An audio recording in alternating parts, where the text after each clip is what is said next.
मैं हूं डॉक्टर हरीश चंद्र लखेड़ा। संपादकीय न्यूज चैनल में आपका स्वागत है। इस बार बात करते हैं कांग्रेस CWC की बैठक की। 5 राज्यों के चुनाव में जो कांग्रेस की हार हुई, उसके कारणों को जानने के लिए या उसकी समीक्षा करने के लिए कांग्रेस की बैठक हुई थी और 4 घंटे की यह जो मैराथन विचार विमर्श इसमें हुआ था, लेकिन उसका नतीजा वही ढक के 3 बात रही। कांग्रेस अध्यक्ष, जो कार्यकारी अध्यक्ष कहें या कार्याध्यक्ष, सोनिया गांधी ने कह दिया कि यदि कांग्रेस पार्टी को लगता है कि उन तीनों के यानी कांग्रेस का जो गांधी परिवार है उसके कारण पार्टी को नुकसान हो रहा है, तो वे त्याग करने को तैयार है। और इसके बाद जैसा कि होता ही है, कांग्रेस के सभी नेता उन पर, उनके नेतृत्व पर विश्वास जताने की बात में ही पूरा टाइम उन्होंने गंवा दिया। और यह कह सकते हैं कि आखिर ये क्या बात है कि कांग्रेस हर बार एक बड़ा सा पहाड़ खोदती है, लेकिन उससे एक चूहिया निकलती है। नतीजा जो होता है एक चूहिया होती है, वो भी मरी हुई। आखिर ऐसा क्यों नहीं है कि कांग्रेस जब मंथन करती है तो उसके बाद अगले चुनाव में कुछ उसका आधार पे जो पिछली बैठक थी कुछ सकारात्मक नतीजे हों। किसी भी चुनाव में या किसी भी पार्टी को, राजनीतिक दल को जीत पाने के लिए, अपनी प्रासंगिकता बनाए रखने के लिए कम से कम 3-4 बातें अवश्य होनी चाहिए। 3 बातें। एक तो है उसका संगठन, दूसरा उसका विचार और नीति, और तीसरा उसका नेतृत्व। अब कांग्रेस पे बात करते हैं। पहले संगठन पे। कांग्रेस का जो संगठन है, वैसे तो पूरे भारत में उसकी जड़ें जमी हैं। बहुत पुरानी पार्टी होने से उसका संगठन पूरी जगह है, लेकिन सवाल है कि उस संगठन है किस हालत में। अब किसी की हवेली होती है, वो हवेली तो है, लेकिन यदि उसकी सफाई, देखभाल, मरम्मत न हो तो जर्जर हो जाती है। तो वही हालत कांग्रेस की भी है। उसका बहुत बड़ी कोठी, जिसको हम कह सकते हैं बहुत बड़ा बंगला या किला तो है, लेकिन वो जर्जर हालत में है। आखिर वो जर्जर क्यों हो गया? कांग्रेस का एक सेवा दल भी है। ये कहा जाता है कि 1925 में विजयदशमी के दिन RSS और कांग्रेस सेवा दल की एक ही दिन नींव पड़ी थी। और RSS के जो अनुवांशिक संगठन थे, भाजपा या और भी, वो सरकार चला रहे हैं। और कांग्रेस का जो अनुवांशिक संगठन था, वो सिर्फ बस किसी कार्यक्रम में सफेद टोपी पहन के और झंडा फहराने तक रह गया। इसके अलावा उसकी कोई भूमिका नहीं। कांग्रेस पार्टी का इस समय 2019 जब लोकसभा चुनाव हुए थे, उसके बाद से पूर्णकालिक अध्यक्ष नहीं है। सोनिया गांधी ठीक है, सर्वोच्च नेता भी हैं और वो अध्यक्ष भी का काम ही कर रही है, लेकिन उनका स्वास्थ्य ठीक नहीं है, उस तरीके से रहता है। और पार्टी अब तक उनको किसी तरीके से नया अध्यक्ष नहीं दे पा रही है। कहने को तो राहुल गांधी पार्टी के अध्यक्ष नहीं है, लेकिन देखा जाए कि जो जितने भी ये चुनाव हुए हैं, उसमें तमाम फैसले राहुल गांधी और प्रियंका वाड्रा ने लिए थे। चाहे वो पंजाब में नए CM का चेहरा घोषित करने का हो, या उससे पहले कैप्टन अमरिंदर सिंह को हटाने का, या जो भी नया CM लेने का, या उससे पहले सिद्धू को अध्यक्ष बनाने के तमाम फैसले राहुल गांधी और प्रियंका ने लिए थे। अब सवाल है कि यदि राहुल गांधी अध्यक्ष नहीं है तो किस आधार पर वो फैसले ले रहे थे? तो पार्टी को पहले तो अपने संगठन को, उसका एक ये अध्यक्ष और ये पूरा जो चुनाव उनके होने रहे हैं, संगठन के कार्यकर्ताओं में कोई जान, इस तरीके से उत्साह नहीं रह गया। तो जब ये संगठन ही रहेगा तो किस तरीके से पार्टी चलेगी? इसके अब आता है विचार। कांग्रेस के पास एक विचार, गांधी, बहुत बड़ा विचार था, बहुत बड़ा। गांधी जिसको संपूर्ण दुनिया जिस विचार को मानती है, वो गांधी कांग्रेस के पास था। लेकिन हुआ कि जिस तरीके से गांधीवादी टोपी कांग्रेस से सिर से उतर गई, वैसे ही कांग्रेस के आचार व्यवहार, सब कुछ जीवन से, कार्यशैली से, प्रणाली से गांधी की विचारधारा भी खत्म हो गई। और वास्तव में ये कह सकते हैं कि कांग्रेस अब लेफ्ट फ्रंट जैसी पार्टी बन गई, जिसको कह सकते हैं कि अति सेक्युलरवाद होने से, या वो मुस्लिम तुष्टिकरण करते करते वो अब तो वो एक NGO की तरह लेफ्टिस्ट उसमें चली गई है। मुझे याद है कि 2019 के चुनाव हो रहे थे, तब राहुल गांधी सभी पत्रकारों से मिले, तो हम भी मिले थे। मैंने एक सवाल उनसे पूछा था कि बीजेपी के पास एक वैचारिक तौर पर हिंदुत्व का या RSS का जो बहुत बड़ा विचार है, उसको लेके आगे बढ़ रही है। कांग्रेस पार्टी उनकी को ये माना जा रहा है कि कुछ समय से कि कांग्रेस लेफ्ट सेंट्रिक हो गई है, माने वो वामपंथ की तरफ झुक गई है। ऐसे में जब वामपंथियों को साइड देश भर में कर दिया गया है तो कांग्रेस भाजपा की उस आरएसएस की विचारधारा से कैसे लड़ेगी? तो उनका यही जवाब था कि नहीं, कांग्रेस के कार्यकर्ता तो ये कर सकते हैं, वो कर सकते हैं। वो समझ नहीं पाए शायद उस सवाल को। लेकिन आज सबसे बड़ी कांग्रेस की मुश्किल यही है, विचारधारा। कांग्रेस ये तय नहीं कर पा रही कि उसको किधर जाना है। कभी वो राहुल गांधी को मंदिरों में भेज देते हैं, कभी जनेऊ पहना देते हैं। इस तरीके से वो इस तरह की हिंदुत्व या जो यहाँ के बहुल संख्यक लोग हैं उसका दिल इस तरीके से नहीं जीता जा सकता। कांग्रेस का जो विचार है, एक चीज देखा जाए, कांग्रेस को एक संपूर्णता में बात करनी हो चाहिए किसी भी मुद्दे पे। लेकिन आमतौर पर ये देखा जा रहा है कि कांग्रेस उन मुद्दों पर जरूर बोलती है जो या घटनाओं पे जो विपक्ष ये भाजपा शासित राज्यों में होती है।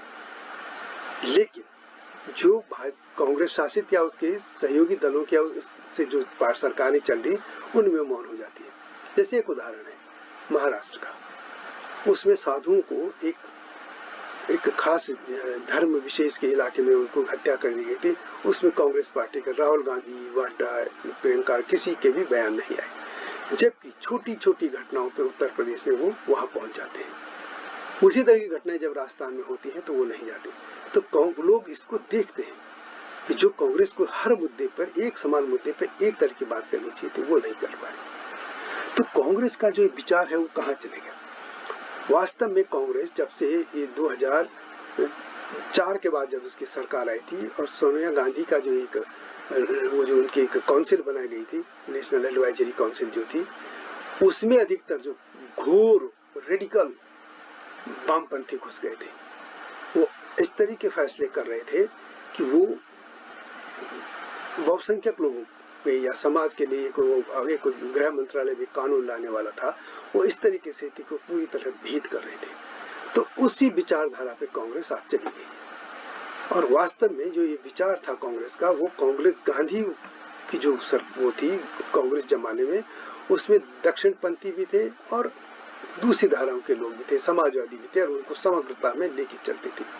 लेकिन इस समय हम देख रहे हैं कि कांग्रेस में जो थे राष्ट्रवादी लोग कब साइड पे हो गए हैं और उसमें लेफ्ट के लोग हावी हो गए। और खासतौर पे जो इससे पहले एक चुनाव में एंटनी कमेटी ने भी समीक्षा दी थी, उसमें कहा था कि कांग्रेस जो है मुस्लिम तुष्टीकरण करके उसकी हार हुई थी और कांग्रेस सत्य को मानने को तैयार नहीं। तो विचार के मामले में कांग्रेस कहीं भी बीजेपी के सामने नहीं टिक पा रही है, ये उसका दूसरा कमजोरी है। अब तीसरा नेतृत्व की बात यह है कि एक तरफ जो प्रधानमंत्री नरेंद्र मोदी है और दूसरी तरफ है राहुल गांधी। अब दोनों के व्यक्तित्व में आसमान का फर्क है। ठीक है, राहुल गांधी युवा है और वो चाहते हैं कि कुछ करना, वो चाहते हैं, मगर हो क्या रहा है कि वो जिम्मेदारी लेने से बच रहे हैं। फैसले जरूर करना चाहते हैं लेकिन जिम्मेदारी नहीं। मई 2019 में चुनाव जब हुए थे लोकसभा के, तो हार का उन्होंने अपनी जिम्मेदारी ले ली थी कि पार्टी के हार के बाद उन्होंने इस्तीफा दे दिया और लगातार वो कहते रहे कि कांग्रेस पार्टी में जो अध्यक्ष आएगा वो बाहर से आना चाहिए, लेकिन वो नहीं आया।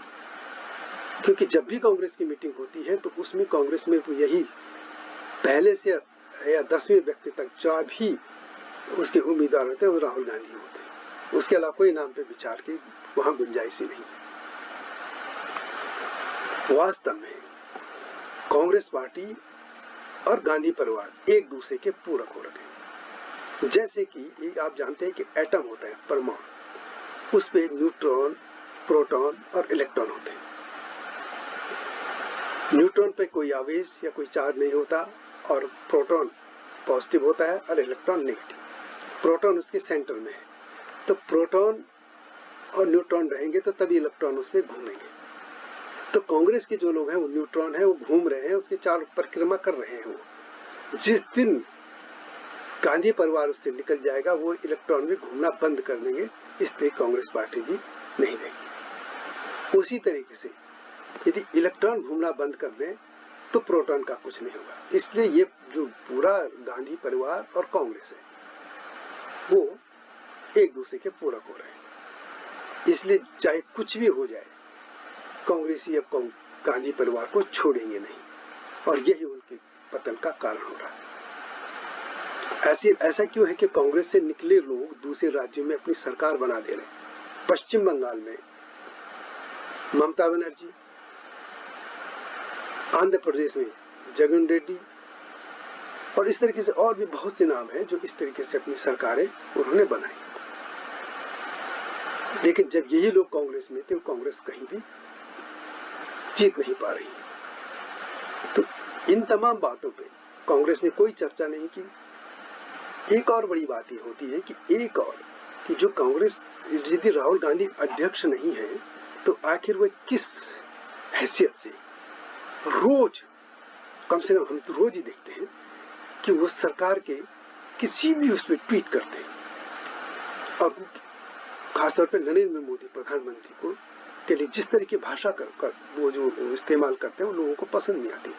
जैसे एक बार उन्होंने चुनाव में कहा था कि वो जो नरेंद्र मोदी है उस पे लोग डंडे मारेंगे, कि रोजगार ले तो उनके पीछे। तो अगले दिन हम लोकसभा में थे तो प्रधानमंत्री ने ये भी कहा था कि मैं कुछ ऐसी कसरत करने जा रहा हूँ कि मेरी पीठ जो है इस तरह के डंडे खाने से वो मजबूत हो जाए। ये कोई भाषा नहीं होती। ये सभ्य जो एक गांधी परिवार यदि आप कहते हैं तो इस तरह की सभ्य भाषा लोगों को पसंद नहीं आ रही, और ये बातें कोई राहुल गांधी को बताएगा भी नहीं। इसलिए से कांग्रेस को यह सोचना पड़ेगा, क्योंकि आम लोगों का ये मानना है कि कांग्रेस का जिंदा रहना भारत के लिए आवश्यक भी है, क्योंकि यदि कांग्रेस नहीं रहेगी तो उसकी जगह जो जगह ले रही है वो जैसे समाजवादी पार्टियों के कई तरह के नाम है, समाजवादी पार्टी है, लालू की पार्टी है, कहीं किसी की पार्टी जो घोर परिवारवादी आ रही है, और उससे लाख मतलब वो द्वयम दर्जे की पार्टी है, वो जातिवादी है, गुंडों को साथ रखती है, उनसे कांग्रेस लाख गुना सही थी। इसे कांग्रेस को भी जिंदा अपने प्रयास करना चाहिए, लेकिन इन तरीकों से कांग्रेस का भला नहीं होने वाला। अब सवाल ये है कि कांग्रेस ने 4 घंटे की मैराथन मंथन की, और उसमें पूरी की पार्टी उसी में घूमती चली गई। सोनिया गांधी ने एक बार कह दिया कि हम त्याग करने को तैयार बैठे। उसके बाद सारे के सारे नेता अपने अपने तरीके से यही कहते रहे कि नहीं, कांग्रेस उसके बगैर कोई कह रहा जिंदा नहीं रहेगी, हम नेतृत्व पे कोई उंगली उठा नहीं रहा, बस ये है। मतलब सीधे तौर पे ये नहीं कह रहे कि भाई आप बहुत समय टाइम हो गया, बहुत हो गया, आप एक चेयरमैन की तरह रहिए या अलग एक वैचारिक तरीके से एक मार्गदर्शक रहिए, पार्टी को कार्यकर्ताओं को अपने तरीके से इनको चलने दीजिए। नहीं तो वास्तव में कांग्रेस पार्टी जो है बेल की तरह हो गई है, जो किसी भी सहारे पे चढ़ती है, यदि सहारा नहीं रहेगा तो बेल ऊपर नहीं चढ़ेगी। तो इस बेल बना दी गई है कांग्रेस, और यही वजह कि अब आज लोग बहुत निराश हैं, वो इधर उधर भटक रहे हैं। कांग्रेस के लोग यदि उनसे निजी तौर पे बात कीजिए तो वो न वो राहुल गांधी के बयानों से न उनके तौर तरीकों से किसी तरह से वो खुश नहीं। इसलिए ये कांग्रेस को सोचना होगा कि आखिर ऐसा क्यों हो रहा है। कांग्रेस के नेताओं ने एक और बात कही कि कहीं तृणमूल कांग्रेस जैसे गोवा में चली गई, उसने वहां हरा दिया गई। अब लोकतंत्र में हर एक पार्टी को अपना जनाधार बढ़ाने का एक उसका अधिकार है। यदि वो ऐसा कांग्रेस को ये था कि यदि वो उसकी वोट कर सकते हैं तो सवाल है कि आखिर उनसे बैठ के क्यों नहीं की। उनसे बैठते मिलते, हो सकता है उनकी बात में सही हो, और यह बात है भी कि जितने वोट ये ले गए, यदि ये आम आदमी पार्टी उत्तराखंड में और उसमें गोवा में टीएमसी तृणमूल कांग्रेस, हो सकता है यदि ये वोट न करते तो कांग्रेस का कुछ और वोट था या नंबर भी उसके विधायकों के बढ़ जाते। सवाल ये है कि क्या जब ये चुनाव लड़ रहे थे तो कांग्रेस को तब ये समझ में नहीं आ रहा था, कांग्रेस को इन लोगों से बातचीत करनी चाहिए थी कि कोई ऐसा रास्ता निकाला जाए कि वोटों का विभाजन न हो और भाजपा को टक्कर दी जा सके, लेकिन इसकी भी कोई पहल नहीं। और अब एक और बात देखिए कि अब गुजरात में चुनाव होने हैं, हिमाचल प्रदेश में चुनाव होने हैं, उसके बाद फिर और भी ये मध्य प्रदेश, छत्तीसगढ़, राजस्थान वगैरह ये अब चुनाव लगातार होते रहते हैं साल भर में, हर साल भारत में ये चुनाव होते ही रहते हैं। तो अगले दिन ही प्रधानमंत्री गुजरात चले गए, लेकिन कांग्रेस पार्टी का कुछ पता नहीं चला। वो अपनी CWC भी उसने और एक दिन बाद की। तो अब इस स्थिति में कांग्रेस का क्या किया हो सकता है, यह उसे सोचना होगा। सबसे पहले उसने आपको वैचारिक तौर पर लाना चाहिए। कांग्रेस को ये नहीं मतलब इस तरीके से कांग्रेस को ये नहीं लोगों के मन में बात जानी चाहिए कि वो बहुत संख्यक लोगों का भावनाओं का कदर नहीं करती। उसे अपने को अभी वो जो तुष्टिकरण की राजनीति में घुसी पड़ी है उससे उभरना होगा, क्योंकि बहुत समय बीत गया। आजादी के 75 साल हो गए हैं और उस जमाने की जो बच्चा पैदा हुआ होगा वो भी बुजुर्ग हालत हो गया, वो अब बहुत ही संन्यास के आश्रम की तरफ बढ़ गया है। और उसके बाद वानप्रस्थ, यदि हम इसे भारतीय समाज की बात करें तो अब वो लोग जो पैदा हुआ था वानप्रस्थ की तरफ जाने की तैयारी में 75 साल, तो जो नई पीढ़ी आ गई है इन चीजों से वो अब ऊब गई है। वो ये भी देख रही है कि अफगानिस्तान में क्या हो रहा है, पाकिस्तान में किस तरीके से जो यहाँ का एक समाज था, उन्होंने किस तरीके से वहाँ के बहुसंख्यक समाज ने वहाँ के जो अल्पसंख्यक था उनको किस तरीके से कन्वर्ट करके मारपीट करके भगा दिया। हर देश में यह इस तरीके से होता रहा। इस देश में भी यदि वही तुष्टिकरण की राजनीति होगी तो वो ज्यादा दिन नहीं चलेगी।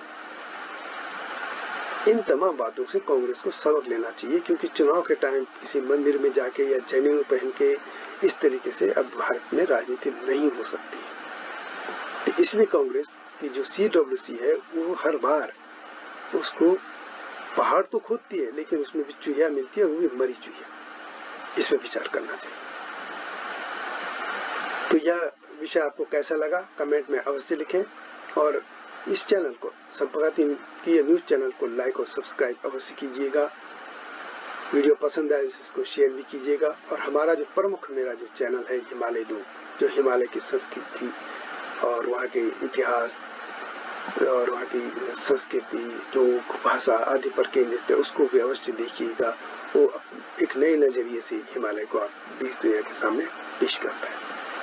तो अगले वीडियो में आऊँगा आपके साथ, इसमें कांग्रेस पे कभी बात होगी। अभी फिलहाल कांग्रेस पे बात होगी, उसके बाद अलग अलग मुद्दों पर मैं सामने आऊँगा। और तब तक इंतजार कीजिए। नमस्कार।